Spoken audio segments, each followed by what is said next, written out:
청주 하면 떠오르는 것이 있다.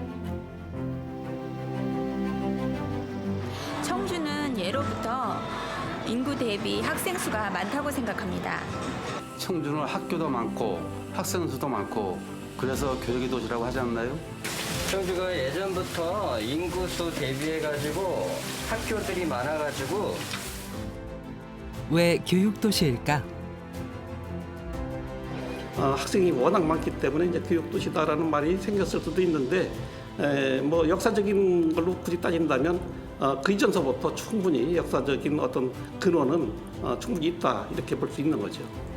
이것이 우리나라에서 가장 순후 온유한 사람들의 고장이다.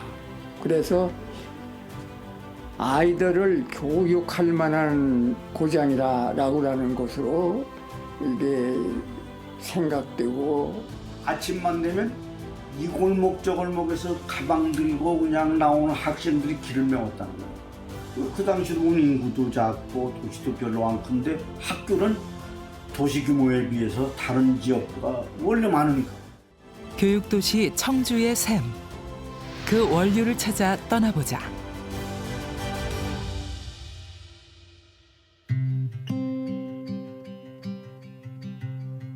한반도 중심에 있는 청풍 명월의 고장 청주. 예로부터 멋과 풍류를 즐기는 양반의 고향으로 인재를 교육하기 좋은 고장으로 알려져 왔다. 전국의 어떤 고장보다도 인심이 유순하지 않습니까? 그러니까 윤리 도덕의 측면에 있어서도 가히 아이들을 가르칠 만한 고장이다. 분위기, 환경, 총체적으로 문화라고라는 속에서 교육도시라고라는 얘기를 갖다 할 수 있는 것이 아니겠느냐. 그래서 청주에는 전통 깊은 학교가 많다. 청남초등학교는 지난 2004년에 창립 개교 100주년을 맞이했어요. 그 창립 100주년 넘길 학교가 청주에 많습니다. 저 주성초등학교가 또 공립으로선 제일이고요.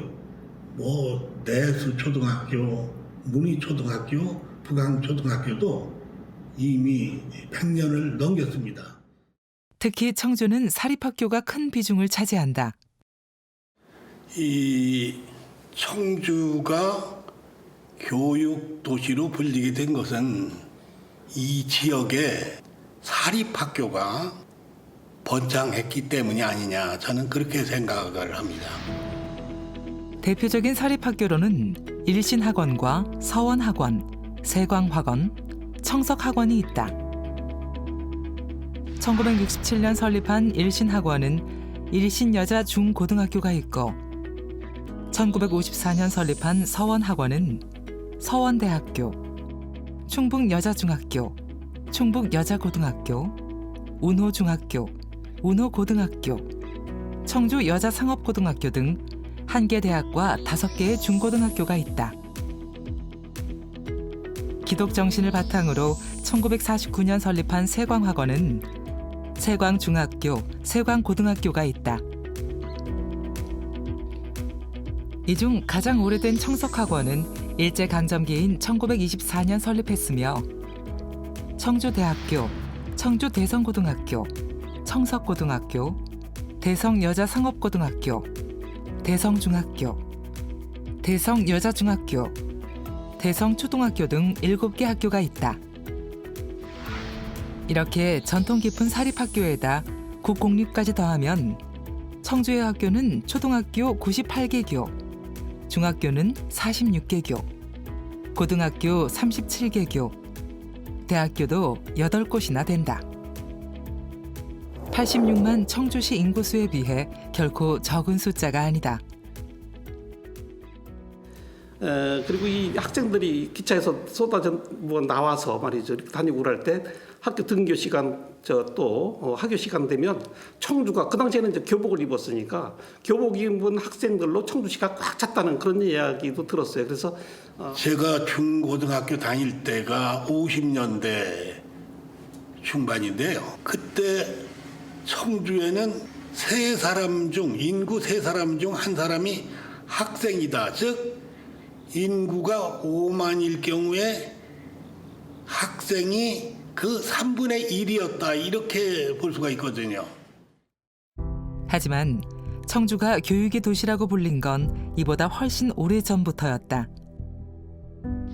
삼국을 통일한 신라는 행정구역인 서원 소경을 청주에 설치했다.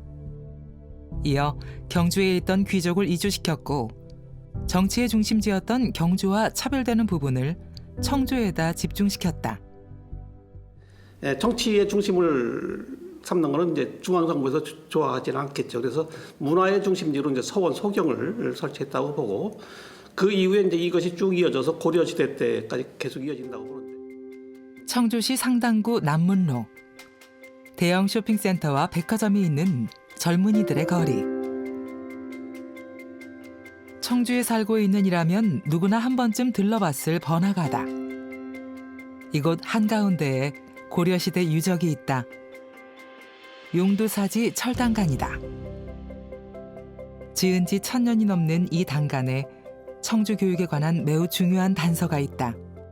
그 명문에 보면 그 학원경 학원낭중이 나옵니다.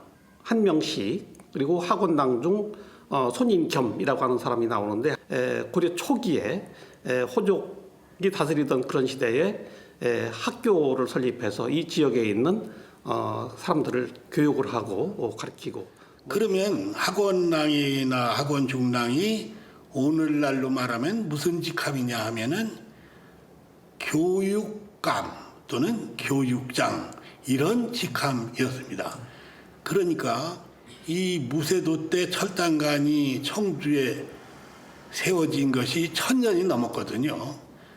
그렇다면은 청주에 이미 1000년 전부터 교육기관이 있었다 이렇게 볼 수가 있습니다. 현존하는 세계 최고 금속 활자본 직지심체유저를 비롯해 국가에서 아주 중요하게 여기는 서책들은 청주에서 간행했다. 이제 고려 시대 때 뭐 청주에서 흥덕사지에서 직지가 이제 인쇄된 것은 뭐 다 아는 사실인데 이 직지라든가 또 그보다 또 좀 먼저 원흥사에서는 금강 발화경이 이제 인쇄가 됩니다. 이런 걸로 봐서 이것도 하나의 이제 교육 자료이기 때문에 그것이 고려 말기까지 쭉 이어졌다고 보고 또 그것이 이제 쭉 이어져서는 조선 초기에 우리나라 최초로 명심보감이 청주목에서 간행이 됩니다. 충북 청주시 흥덕구에 있는 청주시 기록관. 이곳에는 우리나라 최초로 간행한 명심보감이 있다. 그리고 이것은 이제 그 유생들이 그 공부하는데 아주 기초서입니다. 그렇기 때문에 향교라든가 서원 또 서당 이런 데서 공부하는데 맨 먼저 공부하는 것이 명심보감이기 때문에 이 교육 자료로서 널리 지금까지도 널리 읽히는 그런 책인데 그것이 청주목에서 가장 먼저 간행됐다고 하는 것이 굉장히 의미가 있다고 보고요. 유교가 국가 운영의 기본 이념이었던 조선에서 학문을 가르치는 공립학교는 향교였고 사립학교는 서원이었다. 그중에서 청주에 있는 향교와 서원은 왕과 사대부들과 인연이 깊었다. 세종대왕께서 초정에 오셔서 안질 치료하느라고 많이 계실 때 이 삼남 제일의 향교다 해서 청주 향교에다가 많은 책을 이렇게 내리신 일이 있거든요. 그만큼 청주의 그 향교가 일찍이 발달했고요. 사립학교가 되었습니다만은 이 신앙서원이 생겨서 청주에 또 교육에 큰 역할을 한 것도 교육도시에 그 도움을 많이 줬다 이렇게 생각이 되고요. 불교를 숭상하는 신라나 고려, 그리고 유교 사상을 섬기는 조선. 시대와 이념은 바뀌어도 청주가 교육의 중심이라는 사실은 변함없었다. 청주가 신라시대 때, 고려시대 때, 조선시대 때 계속 이어지면서 어떤 교육의 중심지 역할을 충실히 해왔다 이렇게 볼 수 있습니다. 그것이 이어져서 아마 그 근래에까지도 이어져서 청주가 교육도시다 하는 것이 그런 역사적인 근원이 있지 않는가 그런 생각을 합니다. 하지만 필수적인 사고와 신분적 질서에 완고했던 조선은 일본에 강제 병합됐고 1910년 이후부터는 조선 총독부가 인가하는 국공립학교에서 식민지 교육을 받아야 했다. 일본 아이들한테 나라 뺏기고 우리 민족들이 각성한 첫 번째라고 할 수 있는 것이 뭐냐면은 배워야, 가르쳐야 나라를 되찾는다고 생각했어요. 그게 교육을 구국의라고 하는 입장에서 해석한 의미입니다. 찬란했던 역사를 뒤로하고 한순간에 식민지로 전락한 조선에서 교육을 통한 구국운동과 인재 육성이 급선무였다. 이를 위해선 학교를 세우는 것이 최선이었다.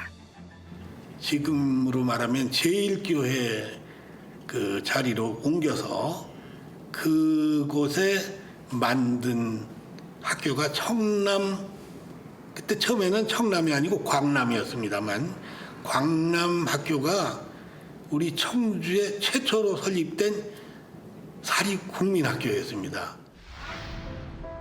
아무라던 식민지 조선에서 청주 근대교육의 시초인 사립학교가 제 역량을 발휘하도록 길을 열어준 두 인물이 있었다. 여러 가지 사업을 해서 돈을 많이 더 벌 수도 있는데 이분이 이제 교육 사업을 했다고 하는데 큰 의미가 있다고 봅니다. 그래서 청주가 교육도시가 되고 하는 데는 뭐 그분들의 역할이 굉장히 컸다고 보고, 우리 청주에서는 이 두 분에 대한 고마움을 늘 잊지 않고 기려 나가야 할 것이 아니냐, 그렇게 생각을 합니다. 청암 김원근과 석정 김영근 두 사람의 호를 따지은 청석학원은 22년간 무려 7개의 학교를 청주에다 세웠다. 그런데 이제 중고등학교의 고등교육은 청석학원에서 담당한 역할이 굉장히 크다고 봅니다. 그래서 이제 청주 상업고등학교를 비롯해서 이제 이런 학생 수가 워낙 많이 늘어나고 대성 여중고 이것이 늘어나면서 청석학원 산하의 학생들만 시내에 쏟아져 나와도 청주 시내는 온통 학생들로 가득 차는 그런 모습을 보여주지 않았을까, 그런 생각을 합니다. 청석학원 설립자 김원근과 김영근은 누구인가? 저는 형제분이시죠. 그 청암 김원근 선생이 형님이시고 석정 김영근 선생이 아우되십니다마는 교육을 못 받으신 분이잖아요, 사실. 보통 학교도 못 다니신 분이거든요. 장돌뱅이로 시작을 해가지고 피난 노력을 해서 거부가 됐는데 이분들이 다른 사업을 안 하고 왜 학교를 이렇게 세워서 교육 사업을 벌렸을까? 가부개혁이 단행되던 1894년 늦가을 어느 날 남루한 차림의 두 아이가 청주에 나타났다. 9살의 김원근, 7살의 김영근 형제였다. 경상도 안강, 경주 옆에 안강 땅에서 태어나셨는데 먹고 사실 길이 없어서 그 형제분은 9살과 7살 때 청주에서 온 행상인을 따라서 청주를 오시게 됩니다. 좀 표현이, 방송 표현이 안 좋든지 뭐 거지 소년 형제였다고. 끼니조차 잊지 못했던 어린 두 형제는 장사로 돈을 벌겠다며 무작정 장돌뱅이를 따라 나섰다. 500리 길을 걸어 도착한 청주시 남이면 외천리 은골마을. 그것은 장돌뱅이 김국선의 집이었다. 하지만 아이들은 마을 어른들에게서 이런 말을 듣는다. 장사는 다음에 해도 늦지 않다. 우선 공부를 해라. 그래서 여기 저 남이면 외천이라고 하는데 머무르시면서 그 주위대 호의로 서당 공부를 3년 하다가 당장의 돈벌이보다 배움이 필요한 어린아이였다. 청주 외천리 은골마을 사람들은 형제가 서당에서 잠시나마 글 공부를 할 수 있도록 배려해줬다. 그리고 3년 후 마을을 떠날 때 서당 친구들이 구사리 손에 쥐어준 성냥 석도는 형제의 소중한 장사 미천이 됐다. 12살 때부터 청주에 나오셔서 장돌뱅이가 되셔가지고 청주 저작거리에서 장돌뱅이로 부르던 김원근은 기름장수와 잡화장사를 거쳐 조치원 장바닥에까지 뛰어들었고 어느새 그곳 상권을 뒤흔드는 거상이 된다. 젊은 시절에는 참 밥을 굶어가면서 참 가난과 참 어려움 속에 피나는 노력을 해가지고서 부자가 되신 분들. 형 밑에서 장사를 배운 동생 김영근은 함경남도 원산으로 향했다. 그곳에서 생선 사업을 하면서 만주와 일본에까지 지점을 가질 정도로 큰 성공을 거뒀다. 지금 같은 기업 재벌이 없던 시대니까 일제 시대 때는 아마 손꼽히는 열손가락 안에 드는 거부가 되셨다는 거예요. 1922년 청주 남주동 시장에서 큰 사업을 하던 김원근은 어느 날 아침 이상한 장면을 목격한다. 어느 날 보통학교 입학식장을 가보았더니 큰 전쟁이 벌어졌다. 입학하지 못한 학생들의 학부형들이 몰려와 왜 내 자식은 입학을 안 시켜주느냐고 아우성이었다. 일제시대 때 사실 우민정책을 써가지고서는 학교는 몇 개 안 되는데 대부분이 일본 사람이 다니거나 소수의 조선 사람 엘리트 집 자제들만 겨우 다닐 때거든. 그럴 때인데 지금의 주성초등학교죠. 그게 바로 청주 공립보통학교인데 그 입학식 날 우리 청암 선생이 그 학교 앞을 지나가다 보니까 말하자면 교문 안에서는 입학식을 하고 있는 거예요. 근데 교문 밖에 그냥 애들이 그 교문 밖 쇠창살에 수십 명이 그냥 매미같이 달라붙어서 울더라는 거예요. 그 지나가시다 애들이 왜 이래 교문에서 오나 보니까 학교 다니고 싶은데 못 다니기 때문에 그 중에는 대부분이 지원했다 다 떨어져가지고. 그날의 입학식 풍경은 성공한 장사꾼 김원근을 자극시켰다. 그걸 보고 여러 생각 끝에 도지사를 찾아가 학급 증서를 요청했다. 그때 지사 대답이 나로서는 더 뽑고 싶은 생각이 있지만은 총독부 방침으로 학급 증서를 억제하니 어쩔 수 없다는 것이었다. 그래서 사립학교 설립은 되느냐고 물었더니 그것은 가능하다고 했다. 향학열에 불타던 조선인을 위한 교문은 너무나도 좁았다. 또한 3.1운동 이후 문화정치를 표방한 일제는 민족혼 말살 정책을 펼치며 식민지 교육을 대폭 강화시켰다. 그에 이 어른이 나라가 앞으로 말이지 참 되찾으려면 다른 어떤 것 가지고 안 되겠다. 돈을 내가 벌어봤지만 돈 가지고도 이거 안 되고 교육은 인재를 길러야 되겠다. 김원근은 우리 민족이 힘을 기르는 방법은 제대로 된 교육밖에 없다고 확신했다. 아이들에게 구국 정신을 심어주고 배움에 대한 서름을 풀어주기 위해 그는 사제를 털어 학교를 세웠다. 대성보통학교였다. 3.1운동 직후인 1924년에 이 청주 대성동에 대성보통학교가 설립이 인가된 것이 저는 또 큰 획을 걷다고 생각을 합니다. 이렇게 해서 이 공립이나 국립은 대개 정해져 있지 않습니까? 그런데 사립학교는 얼마든지 세울 수가 있는 거고. 그 두 분이 간신히 세워서 거의 망하게 가는 소위 대성학교, 그거는 옛날에 소학교 수준의 사립학교 있었습니다. 그거를 제일 먼저 거둬들였죠. 그러니까 대성학원, 오늘의 청석학원의 옛 이름은 대성학원이고 대성학원의 기반은 시작이 대성학교에서부터 시작됐다. 1924년부터 18년 동안 대성보통학교를 다닌 학생들은 아주 특별한 교육 혜택을 누릴 수 있었다. 바로 무상교육이었다.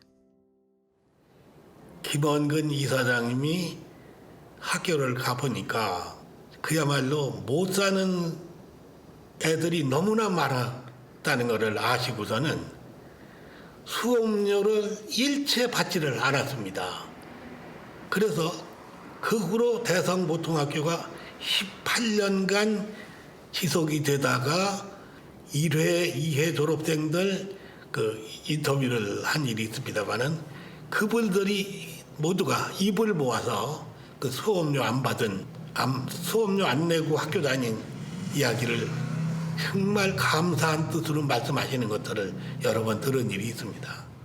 그리고 18년간 무상교육이 끝난 것도 이분이 자유로 끝낸 게 아니고 총독부가 말하자면 도의 그 학무국에서 계속 장학관들이 만약 계속 이렇게 무상교육을 하면 폐교시키겠다. 이래서 이 양반이 할 수 없이 18년 무상교육하고 그다음부터는 참 조금씩 학비를 받기 시작했다는 거예요. 대성보통학교를 시작으로 상급학교 설립에도 형제는 힘을 모았다. 그들이 장사를 하면서 깨달은 건 주먹구구식 기존 방식으론 새로운 세상을 따라잡을 수 없다는 사실이었다. 일본인에게 뒤지지 않을 실무 기술 교육이 필요했다. 그래서 1935년 청주 상업학교를 만들었다. 한국인들한테도 기술을 갖다 가르쳐야 된다고 해서 공업학교를 만들려고 그랬어요. 근데 공업학교를 인가를 갖다 하지를 않았습니다. 조선 사람들한테 되도록이면 그런 고도의 기술, 신기술을 갖다가 그걸 가르치지 않으려고. 그래서 할 수 없이 방향을 돌린 것이 상업학교입니다. 상업학교 다닐 때 그때는 일제 말입니다만은 강당에 가니까는 커다랗게 2m 넘는 액자가 있는데 그게 실학성제예요. 그러니까 실업교육을 통해 가지고 실업교육을 가르쳐서 인재를 갖다가 만든다. 그게 설립자의 교육국의 가장 중요한 소위 목표이면서 구호였다. 우리 조선 사람들에게 이 주판을 튕기는 거 가르치고 이 공부를 지켜서 이 뭔가 일을 할 수 있는 기반을 닦아주자. 뭐 애국애족 뭐 이렇게 하는 게 아니고 그런 실무적인 그런 선에서 그런 생각을 해가지고 세우게 됐다. 이런 말씀을 하시는 걸 들은 적이 있습니다. 여성들을 위한 교육의 기회도 활짝 열어줬다. 집안에서 살림하는 게 최고의 미덕이라 여겼던 1944년 여성교육기관인 청주 여자상업학교를 신설하면서 청주 지역 교육사업의 한 축을 담당했다. 일본 아이들이 다 전부 나가고 학교가 비니까 김원근 선생이 그걸 이제 대성학원으로 인수해가지고 청주 여자상업학교라고 하는 이름으로 만들었는데 6.25 때 그냥 폭탄으로 다 형적도 없이 됐다 이거지. 그러니까 김원근 선생이 그 미처 마음을 갖다 못 쓰는 사이에 사실은 청주 여자상업학교라고 하는 것이 폐교가 아닌 폐교가 됐다고. 광복이 되자 반민특위에서는 형제에 대한 친일 행적을 조사했다. 하지만 청석학원은 구국 정신이 학교 설립의 바탕이었기에 문제될 것이 없었다.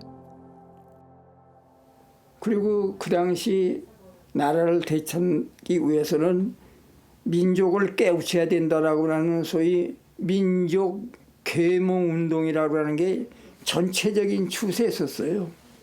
그 속에서 학교를 세웠다라고 하는 거는 이내 교육이라는 말을 갖다가 구국이로 연결시키는 그런 가장 중요한 말이 모멘트입니다. 그게. 그러니까 우리가 충북의 교육, 청주의 교육을 얘기할 때 교육 구국이라고 하는 말을 이걸 가장 적합하게 적용될 수 있는 학교 학원이 대성학원이에요. 형제는 마지막 남은 재산을 대학 건립에 모두 내놓았다. 현금 500만 원과 연 추수 2,200석의 토지였다. 한복 입은 시골 할아버지가 참 찾아가가지고서 미군적 시절에 대학을 세우겠다고 그러니까 아니 대학이 무슨 중고등학교 세우는 것도 아닌데 왜 시골 할아버지가 오셔가지고 그러나 그래가지고 참 처음에는 이 할아버지가 뭐 잘못 생각하셨나 보다 하고 이렇게 할아버지 안 됩니다. 대학은 그렇게 쉽게 세울 수 있는 게 아닙니다. 그랬더니 양반 이게 돈이 얼마나 있으면 되느냐? 큰 돈이 듭니다. 학생 얼마나 드느냐? 그러니까 아마 감당 못할 얘기를 했겠죠. 알았습니다. 하고 내려오셔가지고 전 학원의 모든 형제분이 동원할 수 있는 재산 다 해가지고 가서 이거면 되겠어. 그러니까 그 당시 교육부장이 5천석. 훗날 이제 교육부장만 문교부장만 했어요. 깜짝 놀랐다는 거지. 웬 시골 할아버지가 와서 그러니까.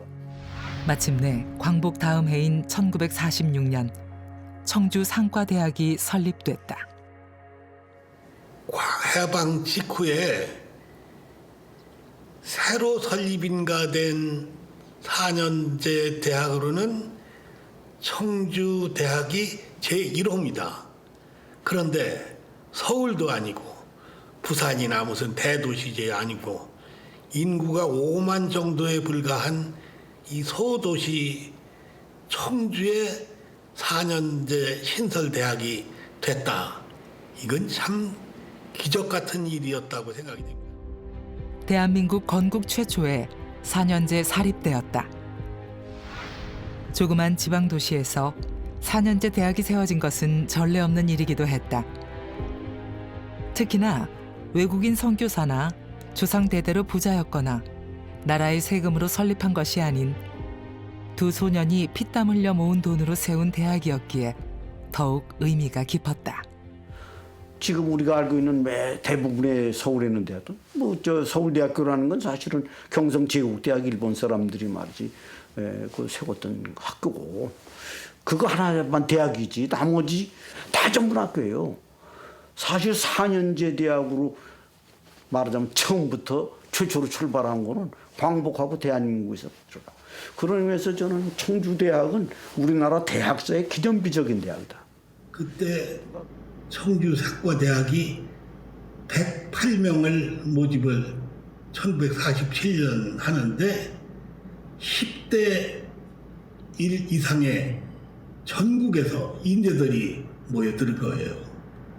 그래서 청주가 청주 상과대학, 지금으로 말하면 청주대학교입니다만은 이 해방 직후에 청주에 설립되면서 그 교육도시라고 하는 이름이 더 빛이 나지 않았냐 그렇게 생각을 하고요. 진실로 그것도 충청북 때 충북대학도 국립대학인 교원대학도 그는 광복 후나 최근에 세워진 것이지 어디 청주대학의 역사만큼 진짜 한남 이남에서 그렇게 긴 역사를 가진 학교가 어디 있습니까?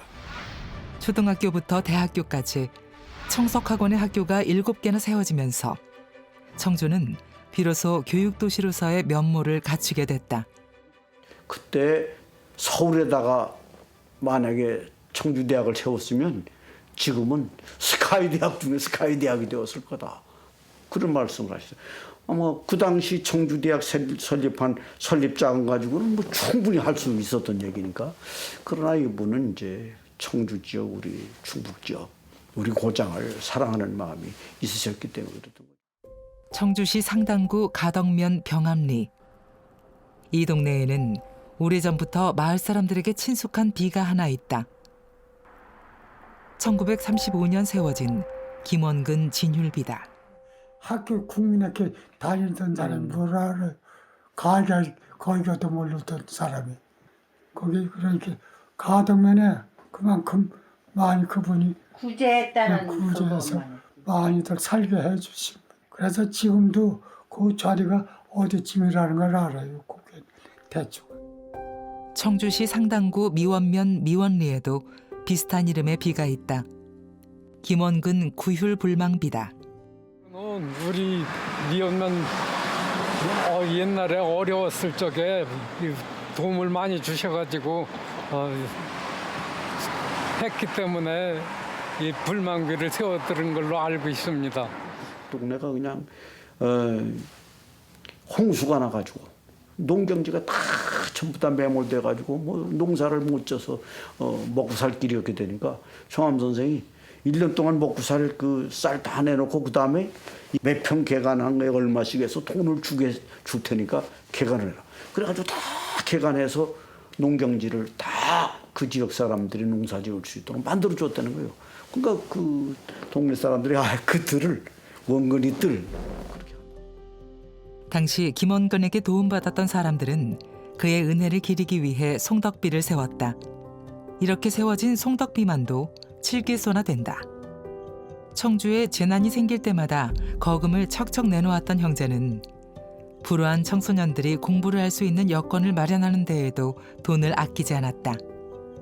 석유 대박 장사에 가면서 여생을 보내셨는데 그 대박 장사에서 버는 돈도 마지막에는 다 거금을 또 그대로 내놓으셔가지고 김회장학회라는 걸 만들어서 참 끝까지 마지막까지도 학생들을 위한 교육봉사에 다 바치셨는데 거린들 소년들 넉마주의들이 모여 있는 그 희망원이잖아요. 거기에도 책걸상 다 청암 선생님께서 다 사서 주고 공부할 수 있도록 그냥 선생님이 와서 공부만 가르칠 수 있도록 모든 준비를 다 해주셨다고.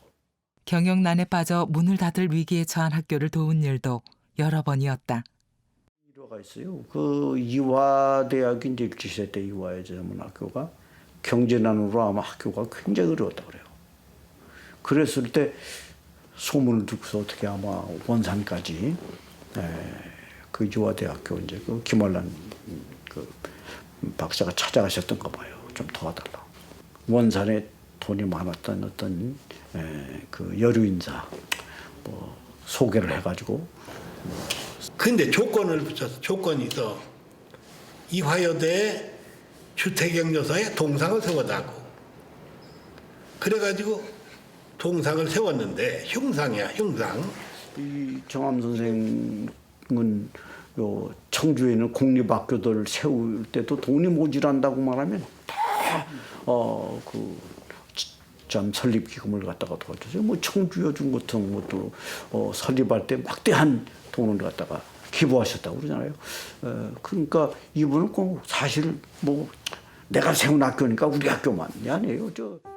어려운 이웃을 돕고 학교를 짓기 위해서는 백만금을 내놓았지만 평상시엔 종이 한 장 쓰는 것조차 아까워할 정도로 근검절약했다. 기름값을 갖다 주면 좋은 종이도 아니고 담배 싼 껍데기 그것을 껍데기에는 글씨가 써 있으니까 무슨 담배 무슨 담배 써 있으니까 뒤집어 가지고 안에는 깨끗하잖아요.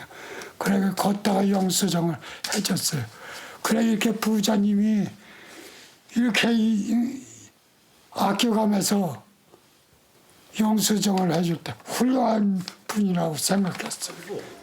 그 담배값에 쓴 영수증 이거를 처음 갖다가 기록을 한 거야. 그래서 그 수입 지출을 그걸로 만들었어요. 그 담배 그 값에다가 이렇게 메모한 거는 박물관에도 보관돼 있어서 되게 감동적이더라고요. 고무신하고 이런 것들이. 청주대학교 박물관 청석기념관. 이곳에는 설립자 형제의 생전에 사용하던 유품이 전시돼 있다. 메모지를 대신했던 담뱃값 종이를 비롯해 책상, 전화기, 주판, 안경, 예금 통장 등 꼼꼼하고 소박했던 고인들의 삶의 태도가 전시된 유품 속에 고스란히 담겨 있다. 처음에는 돈이 많으셔서 학교를 세우신 줄 알았는데 스스로를 검소하게 사시면서 이렇게 학교를 남에게 베풀기 위해서 세워주셨다는 거에 너무 존경스럽고 이 역사관을 보면서 얼마나 검소하게 사셨는지를 알 수 있어서 존경스럽습니다. 평범한 물건을 사용했고 평범한 외양을 가졌던 두 형제. 하지만 그들은 평범한 사람이 아니었다. 당시 문교부 차관이셨던 오천석 박사라는 분이 계십니다.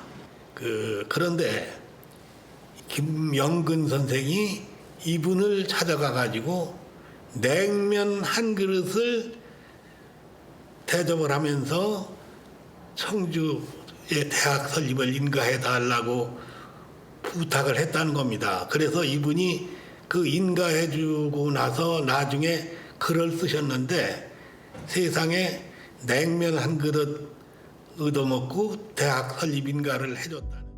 강한 자들에겐 누구보다 당당했지만 약한 자들 앞에선 한없이 너그러웠다. 그 젊은 소사애가 전화를 받는데 아이 모른다니까요. 왜 그러세요? 막 그래야. 왜 그러는지 어떤 노인이 뭐 김원근인가 뭐라고 하면서 자꾸 그냥 그래 내가 바꿔달라고 해서 아이고 이사장님 웬일이십니까 했더니 교장 어디 갔어? 그래서 잠깐 외출하셨습니다. 그랬더니 이사장님 우리 소사가 잘못 전화를 받아서 죄송합니다. 이렇게 얘기를 하니까 내비둬. 잘못했다고 하지 말어. 그리고 세상의 천사 속에서는 초연했다. 그 5.16 민족상을 조치원 할아버지한테 주기 위해서 그 심사위원으로 남상인인가 하는 분이 왔어요. 그런데 옛날 원산서 조치원 할아버지를 모셨던 분이잖아요. 그때 이분이 뭐 상은 뭐 안 받는다고 상 사표를 냈어요. 이제 나 안 받는다는 거 사표를 썼어요. 오랜 시간 청주 시장바닥에서 함께 구르며 서로를 의지했던 두 형제의 우애는 주변 사람들 보기에도 남달랐다. 보시면 청암 선생은 키가 자그마하시고 풍채도 작으시고 형님이거든요. 근데 석정 선생은 풍채가 좋으세요. 그래서 웬만하면 두 분이 행사에 참석을 잘 안 하셨다고 하더라고요. 그리고 형님이 참석하는 자리는 가능하면 윗자리에 안 가시고 단아래 주로 앉으시고. 그 왜냐면 자기 형님보다 자기가 풍채가 더 크시고 사람들 눈에 더 이렇게 드러날까 봐 항상 형님을 앞세우고 선형무지하신 거지. 형님을 앞세우고 동생은 뒤로 이렇게 낮아지신 그런 분이었다는 거예요. 그러면 우애가 참 대단하셨던 분이 아닌가 그런 생각이. 석정 김영근 선생이 자기 온 재산을 털어서 청주 상업학교 만들고 청주대학 만들고 한 거. 그리고 그거를 온통 전 몸과 마음을 다해서 형님한테 공을 넘겨드리고 당신은 학교에 얼굴도 내미지도 않았던 그런 거. 줄임배를 움켜쥐고 고향을 떠난 어린 형제의 삶은 고달팠다. 이 볼품없었던 거지 형제를 청주 사람들은 따뜻하게 보듬어 줬고 가르쳤다. 그 고귀한 청주의 은혜를 두 사람은 가슴에 새겼고 다른 이에게 베푸는 것으로 갚으려 했다. 평생 가졌던 배움에 대한 갈증은 가난한 이들에게 교육의 샘을 퍼주는 것으로 풀고자 했다. 나 못 배운 게 서러워서 해교 만들었어. 사람을 사랑하는 마음. 학교 못 가서 매미 때처럼 막 교문에 매달려서 우는 그 참 어린 소년들 보고 측은히 여기는 마음이 있어가지고 그게 결국 이제 애민 정신이죠. 청암 선생의 교육 정신의 출발은 저는 애민 정신, 애인 정신, 어진 마음 거기에서 출발했다. 뭐 배고픈 사람에게 밥 한 그릇 주는 게 그게 중요한 거 아니다. 먹고 살 수 있는 길을 찾아주자. 그게 실학 정신이죠. 애민 정신, 애인 정신, 실학 정신. 김원근, 김영근 형제의 유경 정신은 청석학원 교육 지침에 담겼고 더 나아가 청주인의 사상으로 연결었다. 그분들의 구국인정 어떤 교육 사업은 일제 강점기에 어떤 나라를 다시 되찾고 또 학생들을 많이 그 교육을 통해서 어떤 민족 정신을 함양하고 뭐 그런데 투철한 의식이 있지 않았는가 그런 생각을 합니다. 청주를 우리나라 사람들에게 아주 머릿속에 깊이 각인, 교육도시라고 깊이 각인을 시켜주신 큰 은인은 아마 청암 선생이 아니실까. 청암 선생, 석정 선생 두 분이 아니실까. 그런 생각이 듭니다. 그분으로서는 할 수 있는 최선의 노력과 결과를 내신 거죠. 청석학원 정신으로 무장한 졸업생들은 사회 각 분야에서 활약했다.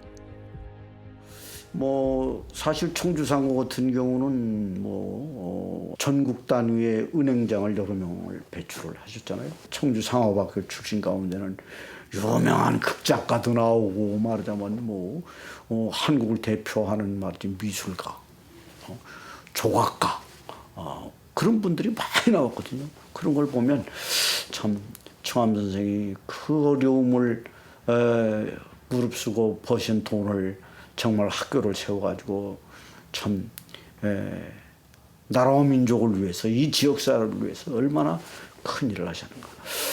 그때 어떤 분이 그 와가지고 인사를 하면서 자기네 할아버지가 참 옛날 대성고등학교에서 그런 은혜를 입었다 그러시더라고. 대성학원 뭐 이러고 굉장히 그 훌륭한 학교라고 그러더라고요. 근데 어떻게 선생님은 그러십니까? 예, 저희 할아버지한테 들었습니다. 뭐 그러는 거예요.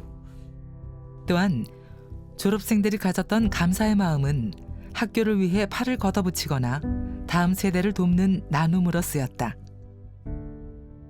네, 저희 학원이 정석학원이 어려운 일이 있을 때마다 발벗고 나서시는 원로들이 많이 계셨어요.